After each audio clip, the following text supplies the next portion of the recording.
नमस्ते दोस्तों, मैं हूँ आपकी दोस्त आवाज़। उम्मीद करती हूँ आप सब खैरियत से होंगे। चलिए कहानी सुनते हैं। आज की कहानी का टाइटल है सोच। दो बहनों में रिया छोटी थी। बड़े लाड प्यार से रिया पली बड़ी थी। अब रिया बड़ी हो गई थी। रिया के शादी करने का वक्त आ चला था। रिया के मम्मी पापा ज़ोर शोर से रिया के लिए लड़का ढूंढ रहे थे, लेकिन क्या करें, रिया के मम्मी पापा को कोई रिश्ता रास नहीं आ रहा था। कुछ दिन के बाद रिया के पापा को एक रिश्ता पसंद आता है। जब रिया के पापा लड़का देखने जाते हैं लड़के वाले के घर, सब कुछ रिया के पापा को पसंद आ जाता है। जब रिया के पापा लड़के से मिलते हैं तो उनको मालूम चलता है लेकिन कि लड़के का एक हाथ नहीं है। लेकिन रिया के पापा ने देखा कि लड़का उसके बावजूद भी बहुत इंडिपेंडेंटली सारा काम कर सकता था।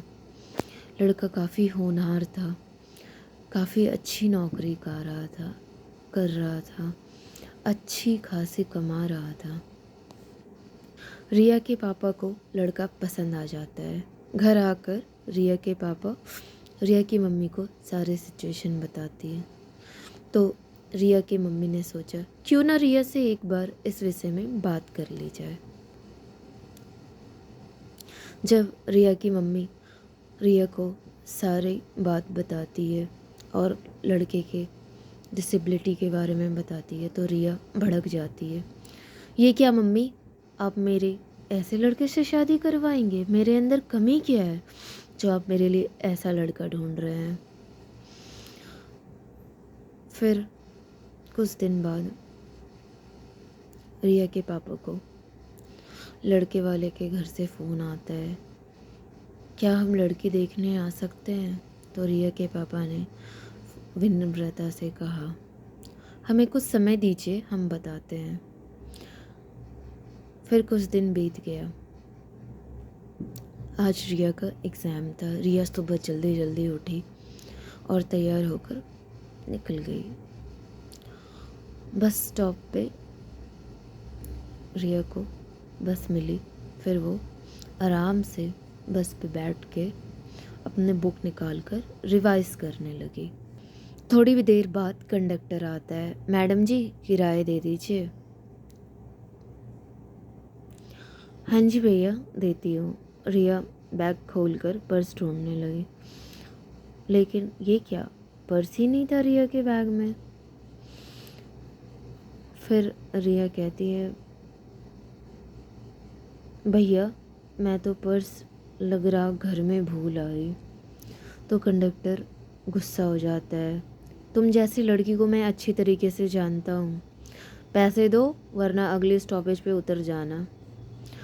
बस पे पास बैठा एक ब्लाइंड आदमी जो सारी कहानी सुन रहा था, उसने कहा, भैया आप ऐसा मत करिए, इस लड़की के बस का किराया जो भी है आप मुझसे ले लीजिएगा।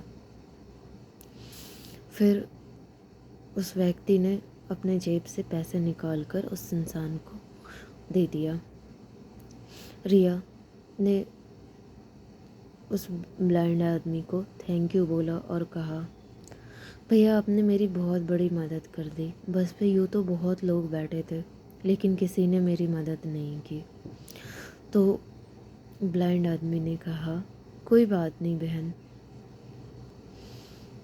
आप मेरे से कुछ और पैसे रख लो ताकि वापस आने के टाइम किराए दे पाओ। रिया ने उस ब्लाइंड आदमी को थैंक यू बोला। एग्ज़ाम देकर रिया जब घर आई, उसने शाम को चाय के वक्त पापा से कहा, पापा आपने जो मेरे लिए रिश्ता चुना था आप उसको हाँ कर दीजिए, और मुझसे बहुत बड़ी गलती हो गई। मैं किसी की डिसेबिलिटी पे किसी को जज कर रही थी। डिसेबिलिटी तो उसके शरीर में है, उसकी क्या गलती है, उसके दिमाग में नहीं है। इसलिए पापा मम्मी मुझे माफ़ करें और प्लीज़ अब मेरा रिश्ता उस लड़के से तय कर दीजिए।